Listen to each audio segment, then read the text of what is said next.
The waiting room at the VA hospital was quiet, filled with veterans and families, each lost in their own thoughts. That calm shattered when a group of loud, reckless bikers barged in, treating the space like their personal hangout. Their voices echoed, their laughter grew louder, and their crude remarks made everyone uneasy. Patients and staff exchanged nervous glances, unsure how to react. But among the uneasy crowd sat one man who didn't seem bothered, just quietly observing from his chair. Dressed in plain clothes, he looked like any other patient waiting his turn. What the bikers didn't know, though, was that they were messing with the wrong guy. Beneath the calm demeanor was an undercover cop who had seen enough. What happened next took everyone by surprise, leaving the entire room stunned. And let's just say, these bikers were about to learn a lesson they'd never forget. The bikers continued their antics, oblivious to the tension they were stirring. One of them, a tall guy with a leather vest and a loud voice, started making sarcastic comments about the people waiting. Another leaned against the receptionist's desk, flipping through the hospital's brochures like they were a joke. A nurse tried to step in, politely asking them to tone it down, but they just smirked and kept going. The veterans in the room shifted uncomfortably, some looking away, others glaring in silence. The undercover officer remained still, his face giving nothing away. He didn't want to blow his cover too soon, but his trained instincts were already kicking in. Years of experience told him these weren't just rowdy bikers. They were looking for attention, maybe even trouble. He discreetly observed their body language, their movements, and the way they tried to intimidate the staff. This wasn't over, not by a long shot. The room grew heavier with unease as the bikers' behavior escalated.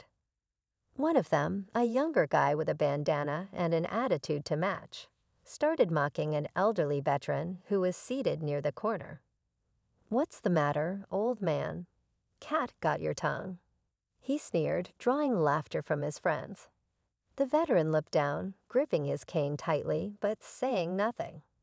The undercover cop clenched his fists under the table, his patience wearing thin. Meanwhile, the hospital staff exchanged worried glances. A security guard stationed near the entrance seemed hesitant, unsure whether to intervene or wait for backup. The nurse who had spoken earlier whispered something to the receptionist, likely about calling for help. The tension was thick, but the bikers acted as if they owned the place, feeding off each other's bravado. Unnoticed by them, the undercover cop reached for his phone, sending a quick message. He wasn't alone in this, and backup wasn't far. For now, though, he watched and waited, knowing the next move could change everything. The undercover cop's calm exterior hid a storm brewing inside. He kept his focus on the bikers, noting every word and movement. They were testing boundaries, and the situation was reaching a boiling point. The younger biker, emboldened by the lack of immediate pushback, grabbed a magazine off a nearby table and tossed it onto the lap of the elderly veteran. "Lighten up, Grandpa." "Read something," he cheered, his laughter cutting through the room like a knife. The cop's jaw tightened, but he remained seated, scanning the room. He noticed the other veterans, their faces a mix of anger and restraint, unwilling to escalate things but clearly fed up.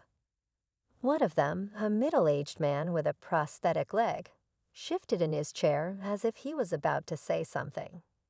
The staff behind the counter looked increasingly distressed, their whispers becoming more urgent. Then one of the bikers turned toward the cop, noticing his composed demeanor. "Hey, you got something to say?" The biker challenged, stepping closer. The cop glanced up, locking eyes with him, his expression unreadable. The room fell silent, the tension almost unbearable. The moment everyone had been waiting for was about to explode, and no one could predict what would happen next. The biker who had stepped toward the undercover cop smirked, clearly enjoying the attention. "What's with the quiet act, huh?" You think you're better than us." He taunted, leaning in just enough to test his reaction.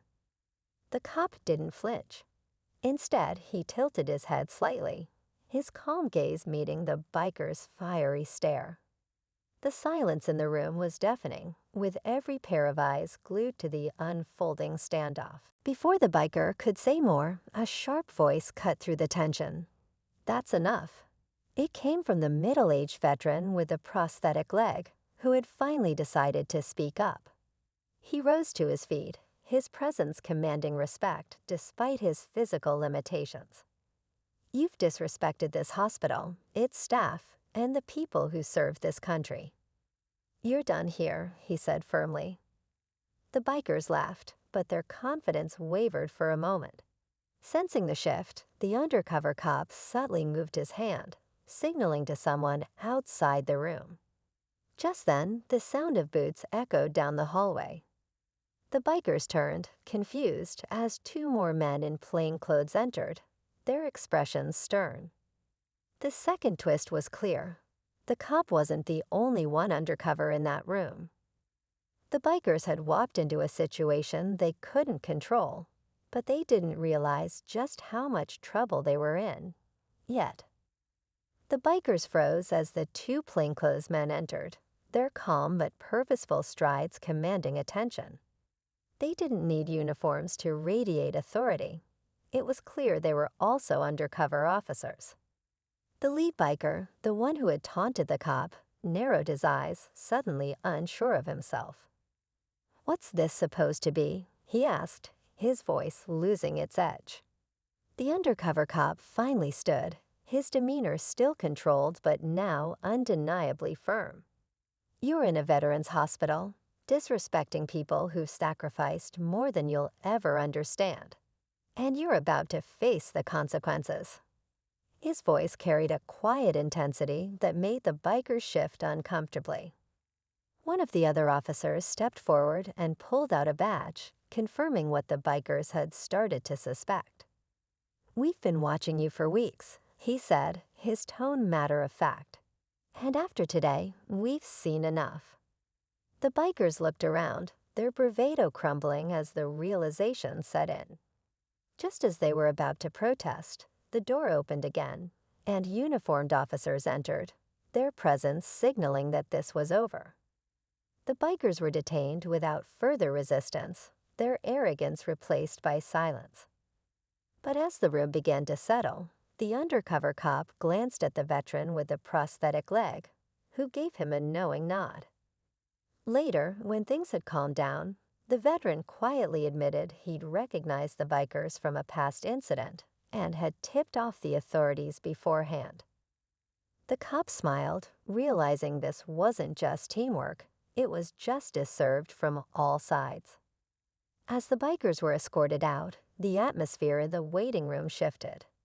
The tension was replaced by a quiet sense of relief and gratitude. The staff exchanged relieved glances, and the veterans, who had endured the disrespect in silence, began to relax. The undercover cop took a moment to thank the veteran who had spoken up earlier, acknowledging his courage and standing his ground. "You didn't have to do that," the cop said. The veteran chuckled softly, tapping his cane. "Some things are worth standing up for."